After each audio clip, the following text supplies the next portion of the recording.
And that was then that my father went back to South Africa. He was, appointed back there.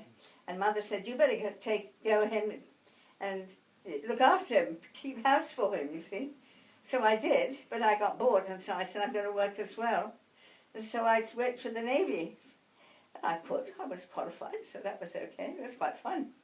And also because we were in the dockyard, Dad was very concerned about the young men, because they had very young people. Now, what did they call them?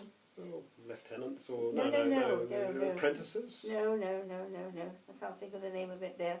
But they were special people who were going to go far, but they had to go and have some of this thing. And he used to invite them around for a decent meal and things like that. So Christmases were great fun down there, And was that when you worked in a coloured hospital? pardon? You worked in a coloured hospital, Oh, well, yes, everybody's in there, yes. Yeah, but they weren't segregated in those days. Well, we had some of them, if they were very pongy, we might put them on the other side of the room, because they come in with terrible ulcers that just smelled terrible, So when you said they weren't segregated in 1952 when you were there, that you didn't have black hospitals and white hospitals? No. Everyone had They had a part of it, but they were used, because some of the kind of people wanted to be on their own. They didn't want to be with us, because some of them didn't speak our language, and we didn't speak theirs. But I met some wonderful old ladies who gave me all sorts of advice and things. They were really sweet. And that's great. So I think I learned quite a lot there. I remember you telling me once that it's funny how some things they were amazingly stoic about. That's right. Especially wounds, cut wounds and things like that. And they'd come in with these monstrous wounds and they'd just show no, they wouldn't be crying at all. But then if they got a stomachache... Or I was giving them an injection, that was another thing. Yes. Because if you had a stomachache, it was somebody doing magic on you. Yeah. Just like in Papua New Guinea today, it's something pretty frightening. So, and what was that doctor who liked to play around with food dye in his colouring food? He had this idea that we like food because of the way it looks rather than the way it tastes. And he had a dinner party, and what did he do? I can't remember that. Didn't he make the peas green and the potatoes yellow or something like that? Something like that, food dye, yes, and nobody could eat anything except one guy. Turns out he was colourblind. Right, yes. But Mum had quite an interesting time because she was the centre of attention with all boyfriends turning up all over the place. There was parties every night and off dancing and all sorts of things, burning the candle at both ends. Yeah. That's because I didn't have my mother there, you see, with right. his dad, and he was all for it. I'll come with you, he said, and I'll do this. I'm sure if my daughter Anna Louise is listening to this, she'll be able to understand how daughters can sort of persuade fathers to do pretty much anything.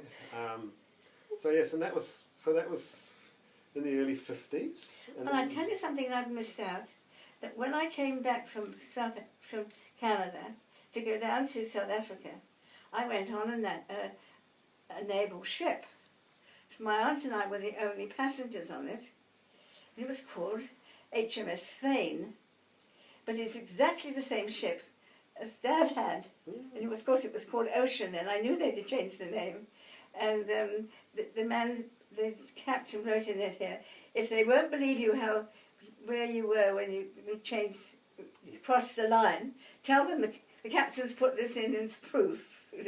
And there was quite a lot of younger people there, and they would always give me sweeties as they went along, and I was knitting or sewing or doing something, It was a bit boring in that way, but they were very good to me, yes, and very good. So that was one of the connections with Dad, because that was Ocean, I think, was a cruiser or something, wasn't it? No, it was an escort. It was a escort aircraft carrier? It was an aircraft carrier, but it was a small one. Yes. It wasn't a big one. These were some of the fleet ones that were produced in the Second World War in large numbers. And it came to South Africa too when we were there. And I went on board, and they said, "We heard about you. We got a little plaque here that you and your aunt." Yes. So you were on it twice. You came. That was the first time you went to South Africa, and then you went back again a second time. Oh yes, indeed, yes. So was that on that ship Thane? Was that when Grandpa Albert used to play table tennis? On the way back. On the way back. Yes. He was yes. very good at table tennis. Oh, was he ever? Yes. But he had arthritis in the legs. Yes, he did. So how did you tell him how he cheated? But well, he beat all the young lieutenants despite his arthritis.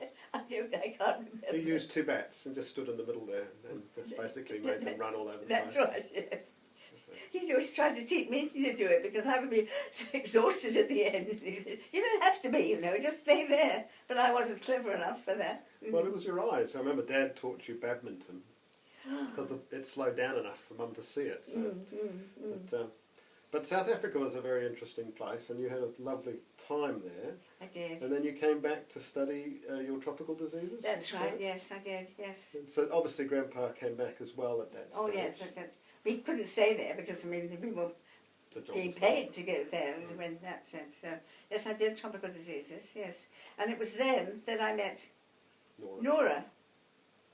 And I was very, very interested. And about 2 years later, I was interested introduced to my future husband. I didn't realise it at the time. And because the doctor that I worked for in South Africa phoned me up and said, "I've got a chap down here and I'd like you to meet him." And I said, "Oh, no." He said, "Yes," he said, "you've got something in common." And I said, "Really?" He said, "You both said you were going to live in New Zealand." I said, "Oh, yes, well, that's different, So that was okay. Dad was interested in coming to New Zealand since about mid to late 40s when he was stationed at Trincomalee Station in Ceylon. That's right. Yeah, he was on a ship there because he was on a cruiser at the end of the Second World War. So anyway, Mum and Dad, there was a story that you were going out with a magician at that time.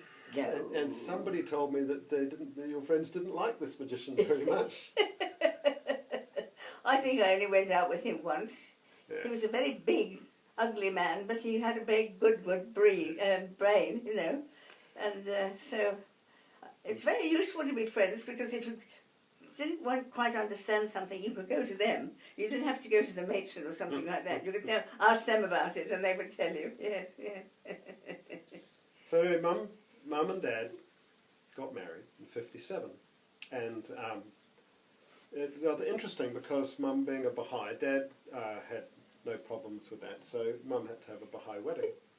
And the new Baha'i Centre in London, which I forget where it is, but it was the first Baha'i wedding to be held.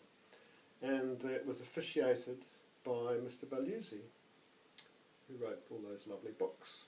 And so there's various photographs of you, and that was the first hand of the cause. Was he a hand of the cause? I think so. I think so, yes indeed. And, of course, Mum's parents didn't think this wedding was quite kosher, so he had to go and have another one. Well, I don't think Mike did either. Well, no, but he had to have all his armed mates there with swords at the right angle for Mum to walk. And another example to show off. It's got to be good, isn't it? That's right. And years later, I read a letter that he had written to me, which I had forgotten, saying how difficult it was when I discovered that you were a Baha'i and things weren't going to be like as I thought it was everything. That I would want my children to be Christians. And I said to him, for goodness sake, they are Christians. They're just a bit more as well. But the interesting thing was that Dad always had the Baha'i concept about the world and about how to treat people, and was a very ethical person in that sort of way. So there was no fundamental problems there. I remember at Dad's passing out parade when he's just after he passed away, Lona Rogers said the only reason Mike wasn't a Baha'i was that Mum became a Baha'i first and he couldn't bear the thought of coming in second. So there was a sort of once they got going, it was very much a marriage of equals and people who saw the world the same way. Because Dad didn't like the class system, and Mum was rather again the racism that she'd seen in South Africa. One of my friends had coloured skins. Why couldn't they come to the same things that I was going to, And not in South Africa they couldn't. And I couldn't. They came from West Indies. So I met them in nursing, and they used to come to our house all the time. And then when I went out to South Africa, I thought, oh, they could come out and join me. And of course they couldn't. They were not allowed in. That was it. Yeah. So I thought, actually they've got so much more money than I've got. They were very, very wealthy people. And yet they couldn't do that. And that made me think more and more and more.